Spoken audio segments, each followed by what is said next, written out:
zaman dahulu kala, berdirilah kerajaan besar di tanah Jawa, bernama Medang Kaulan. Kerajaan ini dipimpin oleh raja kejam bernama Prabu Dewata Cengkar. Raja ini gemar memakan daging manusia.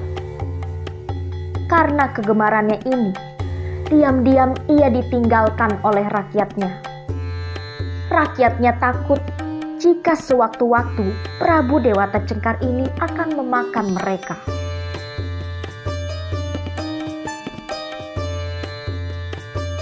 Sementara itu, di suatu tempat yang jauh, ada seorang pendekar sakti dan baik hati bernama Aji Saka.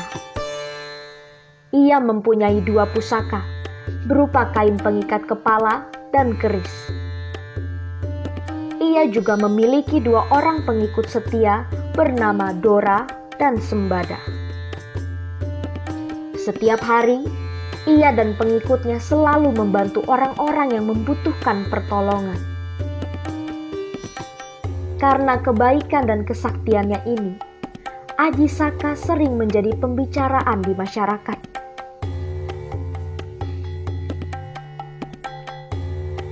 Suatu hari, berita tentang kekejaman Prabu Dewata Cengkar ini sampai ke telinga Aji Saka. Karena merasa kasihan kepada rakyat Medang Kaulan, Aji Saka berniat untuk menghentikan kekejaman Prabu Dewata Cengkar. Aji Saka mengajak Dora untuk ikut dengannya, dan Sembada ditugaskan untuk menjaga keris sakti miliknya. Jangan biarkan siapapun mengambilnya, kecuali aku, pesannya kepada Sembada. Baik Tuan, saya akan menjaga keris ini dan tidak membiarkan siapapun mengambilnya kecuali Tuan, jawab Sembada. Aji Saka dan Dora pun segera pergi menuju kerajaan Medang Kaulan.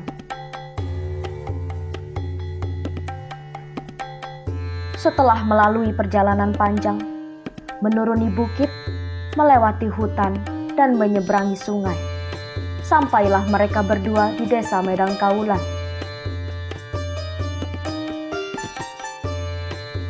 Suasana desa itu tampak sepi, seperti kuburan. Tidak nampak seorang pun di sana. Semua rumah sudah ditinggalkan penghuninya. Dora, tolong kamu periksa seluruh rumah di desa ini.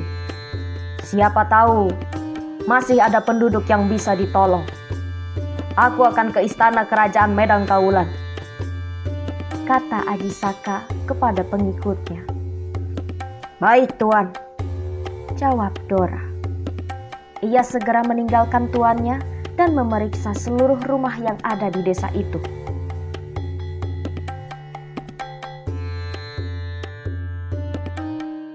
Mengapa Prabu Dewata Cengkar gemar memakan manusia?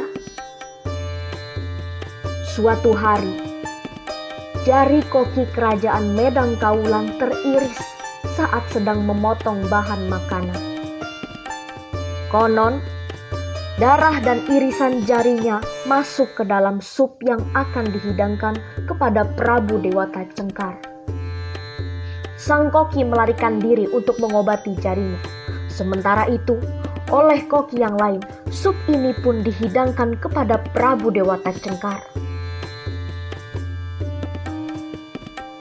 Ketika dimakan, Prabu Dewata Cengkar merasakan nikmat yang luar biasa. Begitu mengetahui bahwa di dalam sup ini mengandung darah dan daging manusia. Esoknya, Sang Prabu menginginkan semua hidangannya terbuat dari bahan tersebut.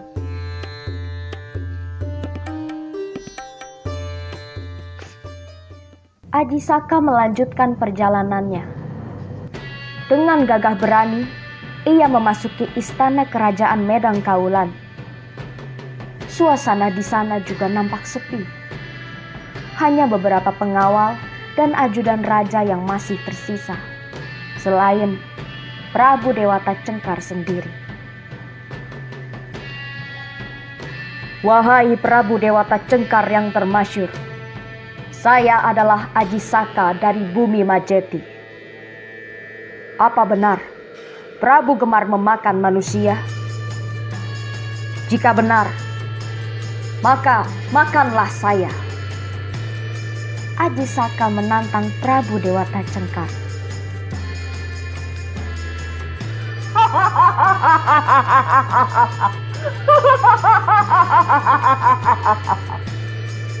Prabu Dewata Cengkar tertawa lebar. Suaranya menggelegar ke seluruh penjuru istana, membuat siapapun yang mendengarnya menjadi ciut, kecuali Aji Saka tentunya. Engkau benar sekali, wahai pria pemberani. Karena engkau telah menawarkan diri untuk kumakan, maka aku tawarkan kepadamu satu permintaan terakhir. Apa permintaanmu?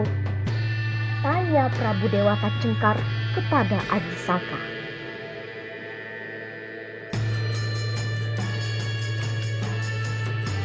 Aji Saka tersenyum, lalu melepas ikat kepalanya.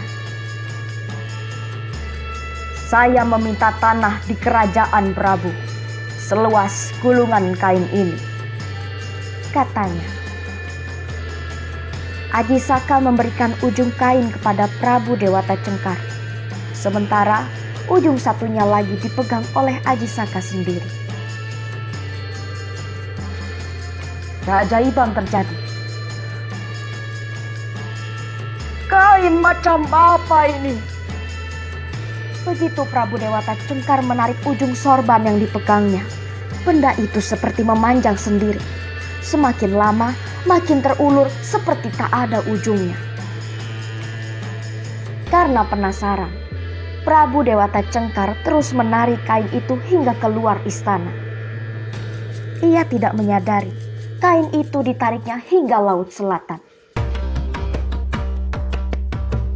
Dengan kesaktiannya, Aji Saka menyentak kain yang ia pegang, dan Prabu Dewata Cengkar terpental ke tengah laut. Ia tidak mengetahui bahwa kain yang ditariknya adalah benda pusaka yang amat sakti. Ditambah lagi, tiba-tiba tubuhnya berubah menjadi seekor buaya berwarna putih. Karena engkau gemar memakan manusia, lebih baik menjadi buaya dan tinggal di laut, kata Aji Saka. Mendengar kekalahan Prabu Dewata Cengkar, seluruh rakyat Medang Kaulan kembali dari pengungsiannya. Mereka menobatkan Aji Saka menjadi Raja Medang Kaulan menggantikan Prabu Dewata Cengkar. Aji Saka mendapat gelar Prabu Anom dari rakyatnya. Ia menjadi pemimpin yang arif dan bijaksana, sehingga rakyatnya dapat hidup dengan makmur dan sejahtera. Jaya Prabu Anom Aji Saka! Jaya!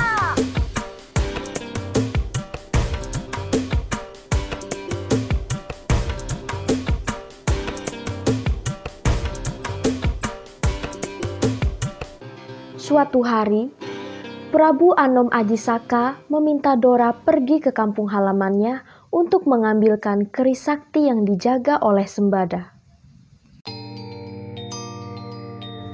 Dengan senang hati, Dora berangkat ke kampung halamannya. Ia pun rindu ingin menemui teman kecilnya, Sembada.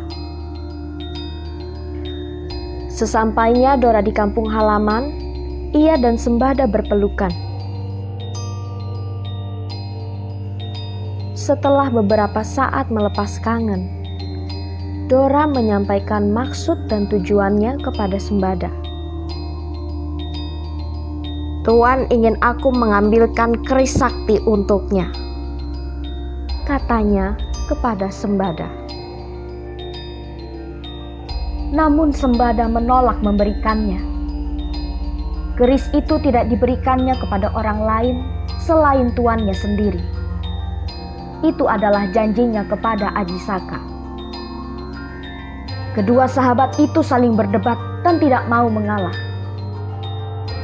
Mereka bersikeras mengemban tanggung jawab masing-masing dari tuannya. Keduanya memegang prinsip lebih baik mati daripada mengkhianati tuannya. Sehingga terjadilah pertarungan sengit antar mereka.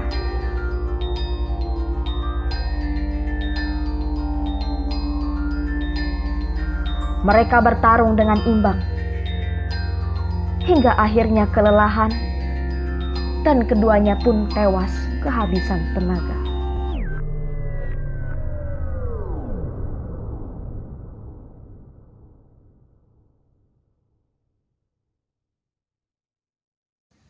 Prabu Anom Ajisaka yang telah menunggu kedatangan pengikutnya selama berhari-hari menjadi khawatir. Ia merasakan firasat buruk hingga ia memutuskan untuk kembali ke kampung halamannya untuk mencari tahu apa yang terjadi terhadap pengikutnya itu.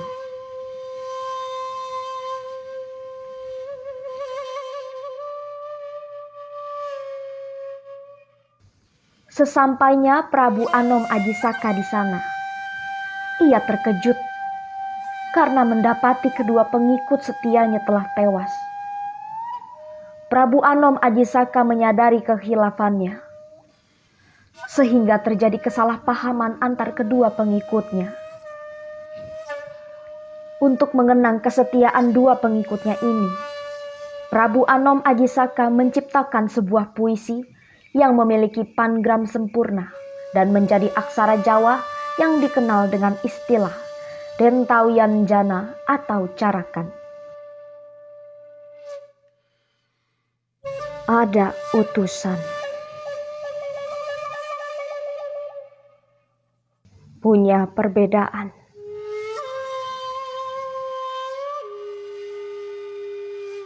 sama kejayaannya.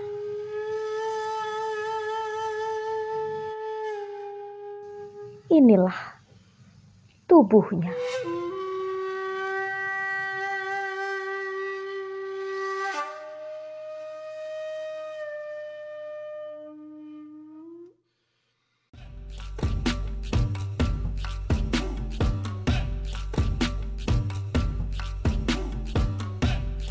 Pangram atau semua huruf atau kalimat holoalfabetis adalah suatu kalimat yang menggunakan semua huruf dalam suatu aksara paling tidak satu kali. Pangram digunakan untuk menampilkan rupa huruf, menguji alat, serta mengembangkan keterampilan tulisan tangan, kaligrafi, dan mengetik. Contoh pangram yang terkenal dalam bahasa Inggris adalah kalimat The quick brown fox jumps over the lazy dog, yang mencantumkan ke-26 huruf aksara Latin. Pangram sempurna adalah pangram yang mencantumkan setiap huruf hanya satu kali dan dapat dianggap sebagai anagram dari alfabet tersebut. Contoh pangram sempurna adalah kalimat Hana Caraka, Data Sawala, pada jayanya, Maga Batanga, yang mencantumkan lengkap ke-20 huruf aksara Jawa masing-masing satu kali.